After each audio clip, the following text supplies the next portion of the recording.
แล้วมันก็กลับมา4เดือนผ่านมาครับเราเคยคุยเรื่องนี้กันไปตอนนี้มันเหมือนภาคที่2ครับพี่วงผมก็ไม่รู้ว่าผมจะสรุปถูกหรือเปล่าเพราะว่าผมก็ไม่ได้ตามแบบผมก็ไม่ได้เป็นบิ๊กแฟนของทั้งทางเฟสเฟ่หรือว่าพี่ต้าเองหรือพี่ยัดเองเป็นการส่วนตัวแต่ว่าก็เรียกว่าตามดูเหมือนทุกท่านเหตุการณ์ล่าสุดที่มันมีบิ๊กมูฟก็คือการที่พี่ต้าไปออกช่องโหนกระแส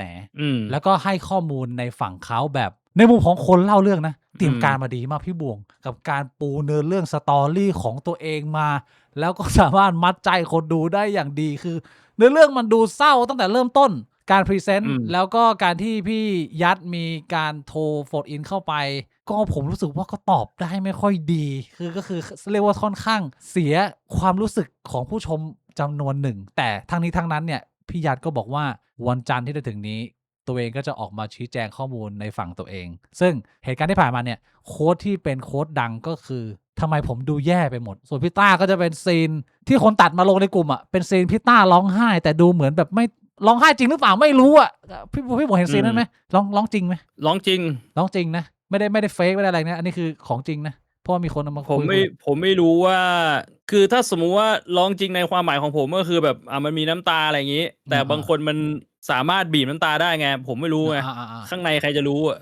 มันก็มีคนทั้งสองฝั่งมันก็โจมตีมาแต่ว่าที่มันเป็นดราม่าใหญ่คนดูเกือบ 500,000 อันนี้ถือว่าเป็นปรากฏการณ์นะพี่บวกไม่ปกติคนติดตามเยอะเป็นพิเศษแล้วก็เป็นเนเรทีฟที่เราเข้าใจจากฝั่งพี่ต้าก็คือความสัมพันธ์แบบตัวโดนเอาเปรียบโดนกดขี่โดนครอบงำมาอย่างยาวนานอันนี้คือภาพคร่าวๆจากคนที่ตามอยู่ไกลๆแต่ผมไม่รู้ว่าก่อนหน้านี้มีอะไรกันยังไงถ้าที่ผมเข้าใจเนี่ยถ้าผมผิดพี่บวงแก้ได้นะคือพอเฟสเฟ่มาถึงจุดจบก็คือพี่ต้ากับพี่ยัดมาทำชายโซโล่ทำไปสักพักหนึ่งก็เรียกว่าความสัมพันธ์มันไม่ดีความสัมพันธ์มันไม่เหมือนกับตอนเป็นแก๊งใหญ่ตามที่พี่ต้าเล่าก็คือโดนกดขี่ทั้งทางการพูดการประพฤติในความสัมพันธ์แบบเพื่อนหรือว่าการตกลงกันในเรื่องของเงินด้วยจนสุดท้ายมันก็ทำกันไม่ไหวแล้วมันก็เลยต้องแยกมันประเด็นหลักที่มีการฟ้องร้องกันก็จะมีเรื่องของเรื่องเดโมพี่ต้าในฐานะคนทำเดโมเอาไปลงช่องเฟสเฟ่ของตัวเองโดยที่ไม่ได้รับการยินยอมไอ้เรื่องนี้ก็เป็นเรื่องกฎหมายเรื่องลิขสิทธิ์อะไรอีกยุบยากไปประเด็นที่2คือโดนบังคับให้ออกจากบริษัทที่พี่ต้าบอกว่าไม่ผมไม่ได้ยินยอมออกจากไอ้ตัวชายโซโลตรงนี้ผมโดนปลอมลายเซ็นอะไรประมาณนี้เพราะเขาไม่ยอมรับว่าเขาเป็นคนเซ็นถูกไหมเขาบอกว่ามีหลักฐานอะไรเงี้ยซึ่งก็ต้องไปพิสูจน์กันทางศาลว่าใครเป็นคนโกหกเรื่องนี้นี่ผมไม่ทราบอันนี้คือ2ประเด็นหลักที่ทำให้เกิดทั้งหมดนี้แต่พอขึ้นไปโหนกระแสเนี่ยก็จะมีเรื่องของ emotional damage ละทำลายความรู้สึกการเพื่อนหักหลังกันทำไมเพื่อนกันต้องทำแบบนี้พี่ต้าก็บอกว่าพี่ยัดเนี่ยเอาเปรียบเขาหลากหลายรูปแบบส่วนพี่ยัดก็บอกว่าเฮ้ยหลายๆเรื่องไม่เหมือนกับที่คุณพูดนะไม่มีการตกลงปากเปล่ากันแล้วว่าตอนที่เราจะแยกทางกันผมเก็บชายโซโลไว้คุณเอาเฟสเฟ่ไปมันก็เคลียร์กันแล้วนี่อะไรอย่างเงี้ยผมก็ไม่รู้เลยว่าความจริงมันเป็นอะไรยังไงแล้วสุดท้ายก็มาเป็นภาพที่น่าเศร้าความสัมพันธ์ของเพื่อนรักเพื่อนสนิทก็ต้องมาห้ำขันกันไม่เผาผีแบบนี้อีก1ครั้งพี่บวงไม่รู้จะพูดเรื่องอะไรก่อนเลยมันมีเรื่องเยอะไปหมดเอางี้ผมพูดเรื่องนี้ก่อนเลยแล้วกันผมเคยคุยกับคนหนึ่งในวงการไม่พูดชื่อรู้แค่ว่าเป็นคนหนึ่งในวงการเขาบอกว่าเขาสนิทกับพี่ยัดโดยเฉพาะช่วงหลังๆแล้วเขาบอกว่าเขาพูดตามตรงนะเขารู้จักพี่ยัดมานานแล้วก็สนิทแต่ว่าไม่รู้จักพี่ต้าแล้วจากที่เขาสัมผัสได้เนี่ยพี่ยัดไม่ใช่คนที่จะทำร้ายคนอื่นได้อันนี้ฟังหูไอ้หูผมก็ไม่รู้ผมก็ต้องฟังหูไอ้หูถูกป่ะผมไม่ได้อยากเอาเรื่องนี้ขึ้นก่อนว่าผมรู้เลยว่าพอพูดเรื่องนี้ปุ๊บเดี๋ยวคนที่แบบว่าหูแม่งดับแล้วอะสมองมันเริ่มสมูทแล้วอะเขาก็จะบอกว่าไอ้โบมึงถือหางยัดแหละสิ่งที่ผมจะสื่อจากการที่ผมเอาเรื่องนี้ขึ้นมาก่อนก็คือมันเหมือนเหตุการณ์หลายๆเหตุการณ์ที่ผ่านมาครับมันเหมือนเหตุการณ์แฮชแท็กมันเหมือนเหตุการณ์ดาราทะเลาะกันหลายๆเหตุการณ์ก็คือแต่ละฝั่งพูดไม่เหมือนกันแล้วเราเป็นคนกลางเนี่ยเราต้องรู้จักฟังหูไว้หูเรารู้จักถามหลายๆคนหาข้อมูลหลายๆคนรถทัวร์แม่งพลิกแล้วพลิกอีกมาไม่รู้กี่รอบในกี่เหตุการณ์ผมไม่ได้อยากจะพูดถึงเหตุการณ์นี้เลยด้วยซ้ำผมแค่อยากจะพูดถึงไอ้คนใช้เน็ตเนี่ยคุณฟังอะไรอ่ะคุณก็ต้องพยายามคิดหลายๆทีเพราะมันเป็นเรื่องสำคัญและผมจะบอกให้ว่ามันเป็นเรื่องสำคัญเพราะอะไรเพราะกับไอ้แค่ดราม่าในอินเทอร์เน็ตที่คนแม่งทะเลาะกันคุณยังแยกไม่ได้เนี่ยเวลารัฐบาลมันพบกันด้ามึงอยู่กันยังไงวะไอ้สัตว์ ที่ ที่ผมซีเรียสเรื่องนี้นะแม่งมีอยู่แค่อย่างเดียวเลยไอ้เชี่ยดราม่าในอินเทอร์เน็ตใครก็ไม่รู้ผมไม่สนใจหรอกผมดูผมก็ไม่เคยดูผมรู้แค่เขาชื่อพี่ต้าเขาชื่อพี่ยัดเขาทำเฟสเฟ่เขาทำชัยโสโล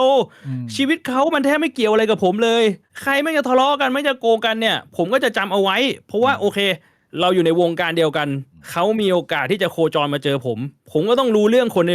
วงการบ้างอย่างน้อยๆมันมีตรงนี้ที่โอเคผมจะจำว่าตรงนี้มีคนทำแบบนั้นแบบนี้นะเราจำไว้แต่ในฐานะของคนทั่วไปเนี่ยการที่คุณมาโฟกัสกับดราม่าเนี่ยคุณลองซูมภาพใหญ่ขึ้นมาว่าไอ้เชี่ยสมองคุณยังแยกแยะไม่ได้ว่าการที่จะแบบฟัง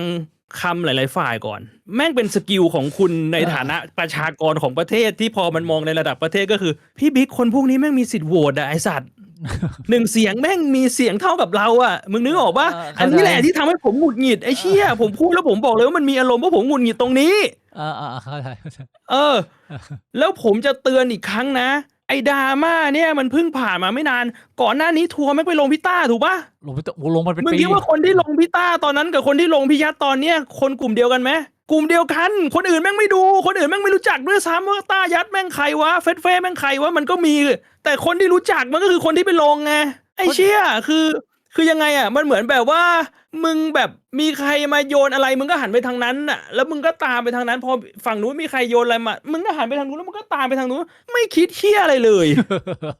ที่หนักไปกว่านั้นคือเวลามึงไปด่าไปโถมใครเนี่ยคนที่ซวยก็คือมึงอะแหละถ้าเขาแคปมาฟ้องอะใช่พวกนี้มันเป็นอะไรไม่รู้เตือนไม่ได้ด้วยนะคือแบบพอเตือนแล้วแบบหาว่าผมแบบว่าเฮ้ยมึงเข้าข้างคนนู้นคนนี้ไม่มีข้างครับผมเตือนเพราะว่า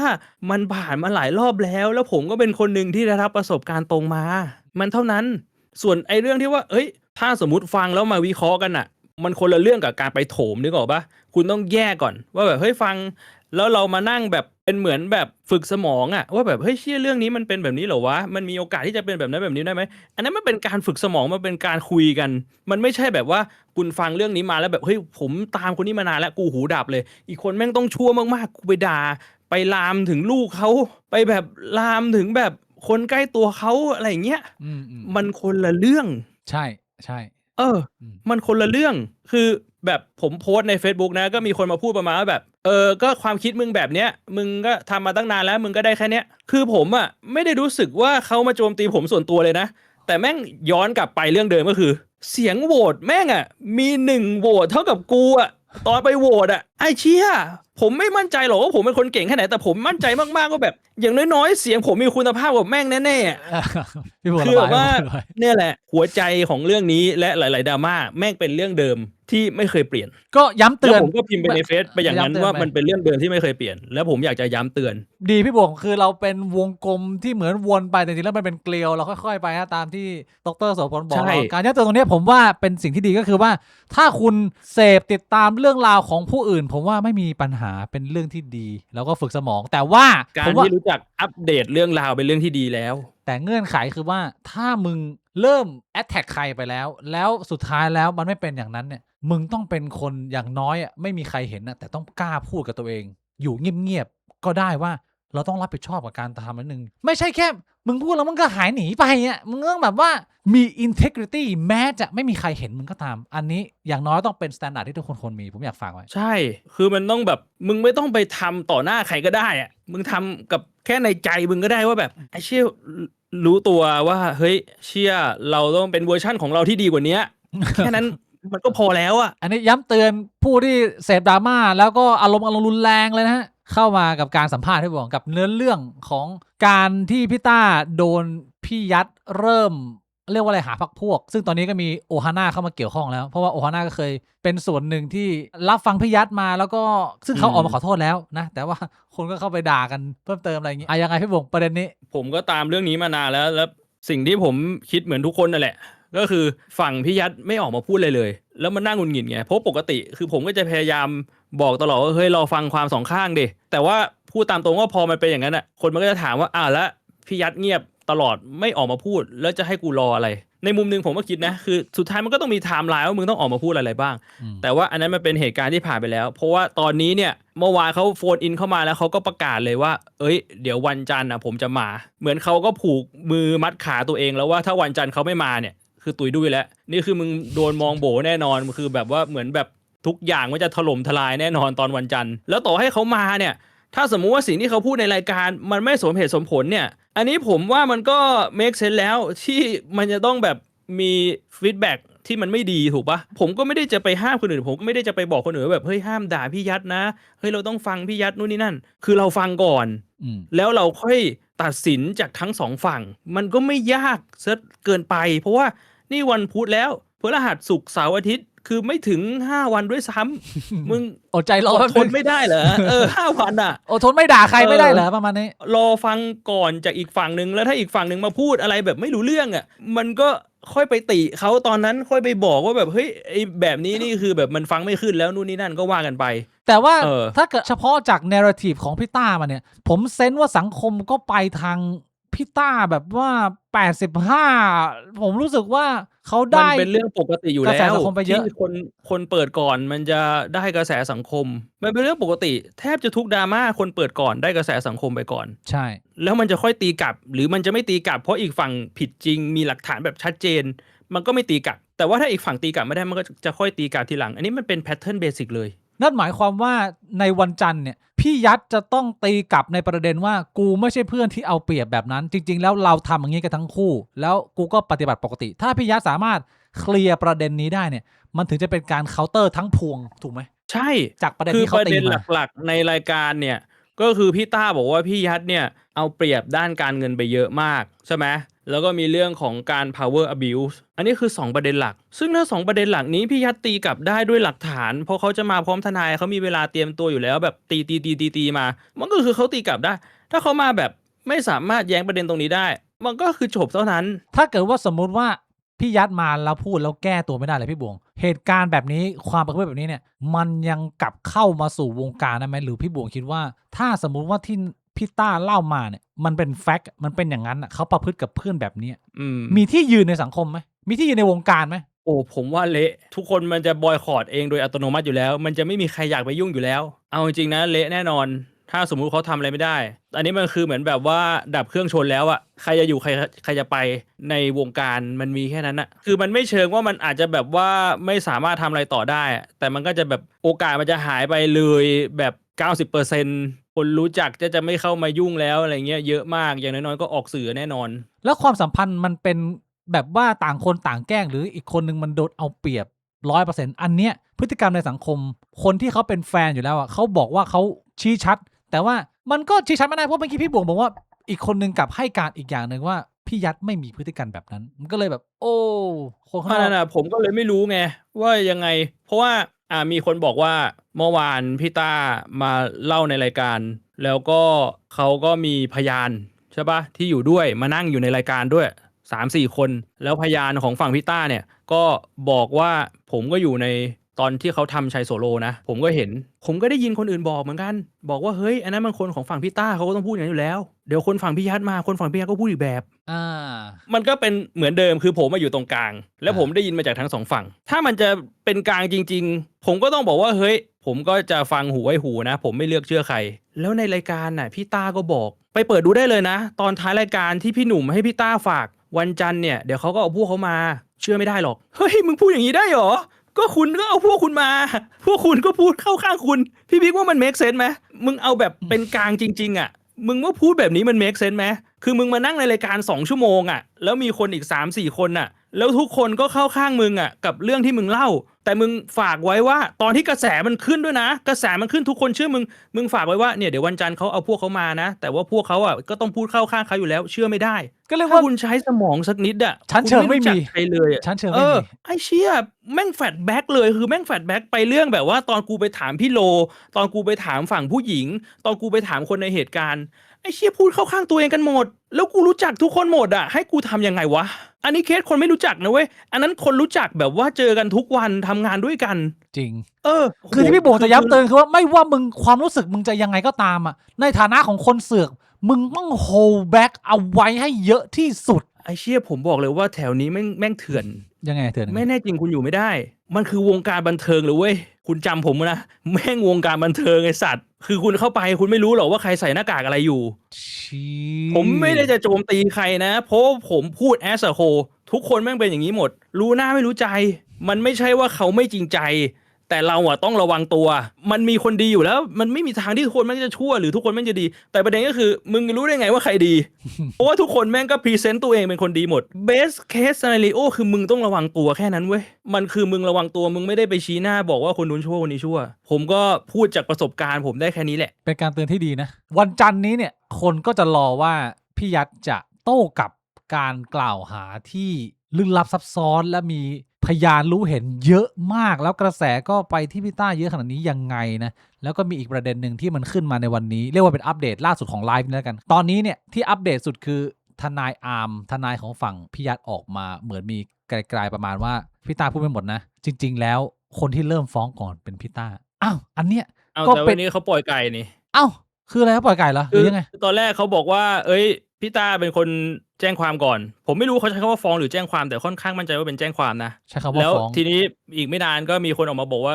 ทนายอาร์ปล่อยไก่มั่วนะอันนี้ไม่ใช่อ้าวเหรออ้าวแห้งเลยดิไม่ใช่นายอาร์ทนายอาร์แล้วทนายอาร์มาอย่างนี้ก็แห้งเลยดิพี่บวงถ้าเกิดว่ามึงมาปล่อยไก่ตอนนี้มันก็เลยแบบโอ้โหมันเรื่องราวมันซับซ้อนแล้วทีนี้คนมันก็มองโบทนายไปแล้วอ่ะมึงเป็นทนายแล้วมึงพลาดเรื่องแค่นี้นะเพราะฉะนั้นสภาพตอนนี้มันก็คือว่าประชาชนแบบว่าประมาณ4 ล้านคนแม่งง้างหมัดรอพี่ยัดพูดวันจันทร์ไอ้สัตว์เนี่ยเห็นไหมคือทุกคนมันมีช่องโหว่ของมันหมดอ่ะคือผมไม่ได้จะเข้าข้างใครแล้วฟังแล้วมันทุกคนมันมีช่องโหว่ของมันหมดในเรื่องราวของเขาอ่ะเราก็ต้องมานั่งคิดเอาเองว่าแบบไอ้เชี่ยเรื่องไหนมันมีโอกาสเป็นจริงได้ขนาดไหนอ่ะในมุมผมนะสิ่งหนึ่งที่ทำให้ผมรู้สึกแบบว่าเงี้ยอ่ะผมไม่รู้จะใช้คำว่าอะไรใช่ผมแบบว่าสะกิดใจก็คือว่าลีลาของพี่ต้าที่มันดูแพรวๆมากกับการที่เขาสามารถนำเสนอโจมตีเพื่อนในขณะนี้ว่าแบบเฮ้ยเพื่อนเราไม่อยากจะทำให้ใครแบบมาทัวร์ลงนายนะเว้ยแต่ว่าบริบทมันคืออะไรบริบทมันคือว่าพี่ต้าเนี่ยโดนเพื่อนทำร้ายมาเยอะมากแล้วการที่มันกัดขึ้นมาเป็นหน้าฉากนี้มันคือว่ากูมาเอาคืนไอ้สัตว์แล้วการที่แบบว่ามึงขึ้นไปอยู่บนหน้าสังเวียนแล้วมึงบอกกับคู่ต่อสู้มึงว่าเฮ้ยเราไม่ได้อยากให้แบบว่าน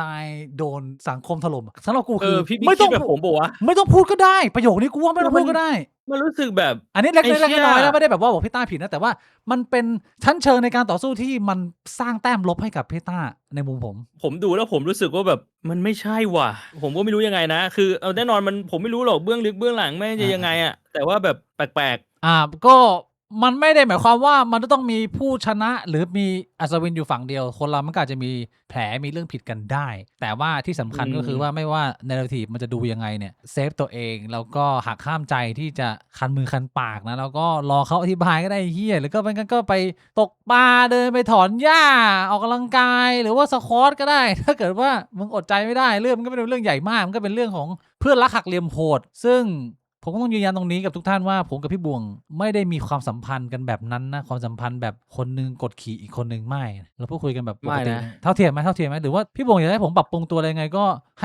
ห้เรื่องราวของพี่ต้าพี่ยัดนี่เขาเป็นบทเรียนอุทาหรณ์ให้กับเส้นทางอนาคตเราว่าเราจะไม่ทำกันแบบนี้พี่บวงถ้าสมมุติว่าแบบมันมีเรื่องให้ต้องหักกันจริงๆก็ต่างคนต่างไปนะพี่บิ๊กอย่างน้อยก็ไม่ต้องมาแทงกันไอ้เชี่ยก็คุยกันข้างหลังตอนที่เราทะเลาะกันอ่ะก็เลิกอีกคนเป็นอากาศอ่ะไอ้เชี่ยดีที่สุดก็ปล่อยเฮียพี่บวงไปนั่งชักว่าวมึงก็ปล่อยกูไปเดินป่าเดินเขาดูกัญชาไปก็เลิกยุ่งกันไปของใครของมันช่องใครช่องมันแล้วก็เดี๋ยววันไหนไอ้คนที่ผิดคิดได้ก็ไปขอโทษอีกคนนึงก็กลับมาจูบอีก1 ทีแค่นั้นอ่ะวนๆไปคืออันนี้มันเป็นอีกอย่างหนึ่งก็คือมันทำให้กูนึกถึงตอนที่เราทะเลาะกันเว้ยผมพูดตรงๆนะตอนที่เราทะเลาะกันอ่ะผมไม่เคยได้ยินคนมาเล่าให้ฟังว่าพี่บิ๊กดินทาผมถ้าสมมติมีใครมาพูดกับผมเกี่ยวกับพี่บิ๊กอ่ะเขาก็จะพูดประมาณแบบเฮ้ยไอ้บิ๊กมันยังห่วงมึงอยู่นะกับคู่เนี้ยที่แบบไอ้เชี่ยเขารักปานจะแบบดูดตูดกันนะคือแบบไอ้เชี่ยมันมีการใส่กันทางโซเชียลตลอดนึกออกปะมันยิ่งทำให้ผมต้องโฮไว้ก่อนว่าแบบเฮ้ยไอ้เชี่ยความสัมพันธ์มึงยังไงวะแน่นอนว่าความสัมพันธ์คนเรามัน108,900มันอาจจะไม่ใช่ความสัมพันธ์ที่เราคุ้นชินเราไม่สามารถตัดสินได้หรอกว่าความสัมพันธ์ของเขามันแย่แต่ว่ามันไม่ใช่มนุษย์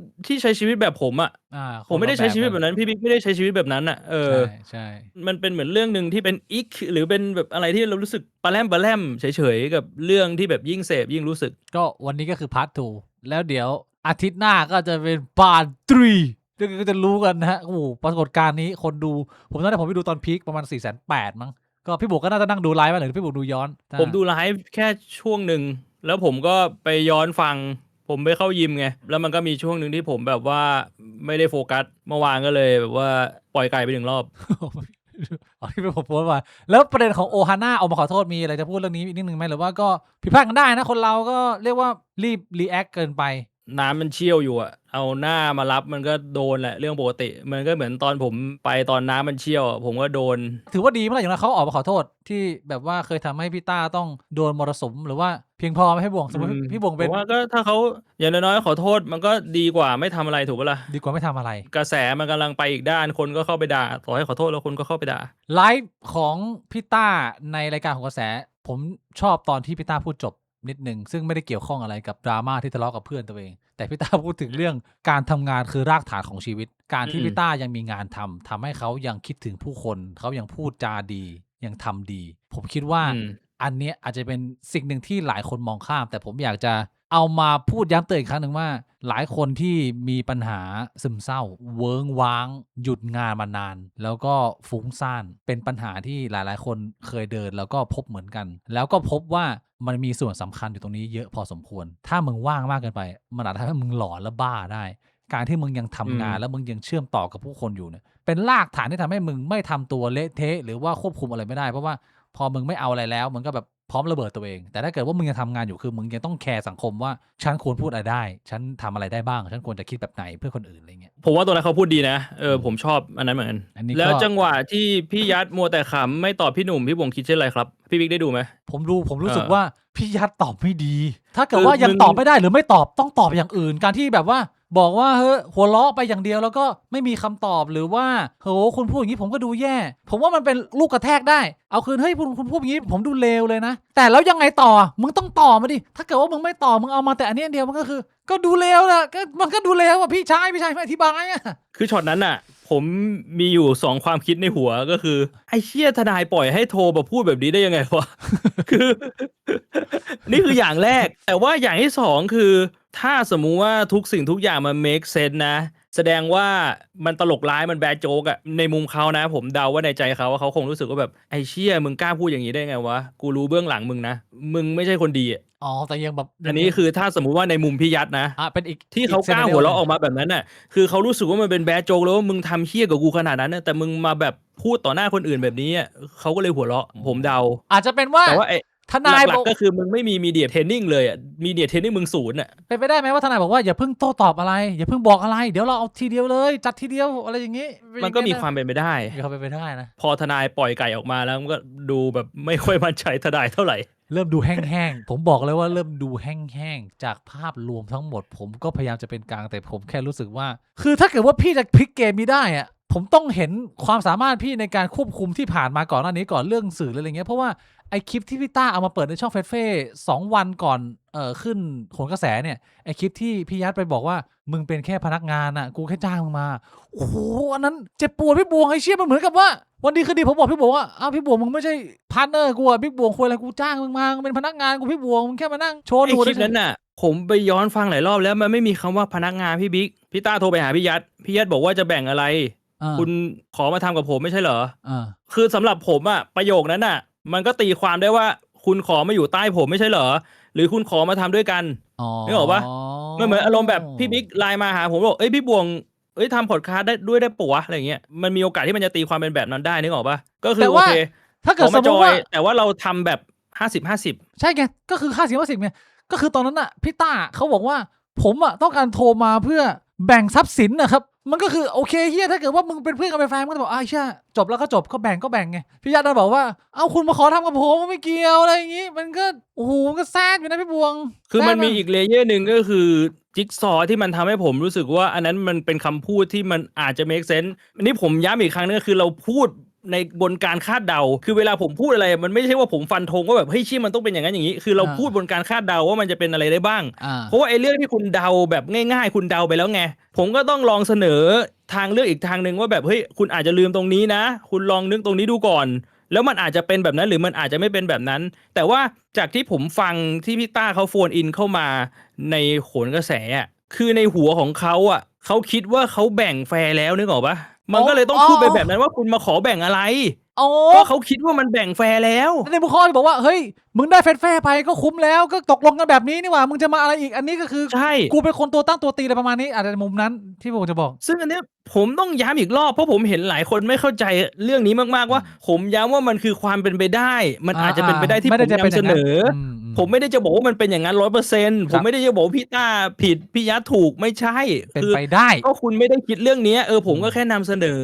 โอเค ว่ามันอาจจะเป็นแบบนั้น หรือมันก็อาจจะเป็นแบบแรกแหละที่คุณคิดมันก็แค่นั้น พี่บอกว่าเลเวลนี้ยังกลับมาเป็นเพื่อนกันได้ไหมขนาดถึงที่ว่าแม่งไม่เรียกชื่อเล่นกันแล้วอะเรียกต้ายังไม่เรียกคุณกิติกับคุณลิขิตแล้วอะ ผมว่าไม่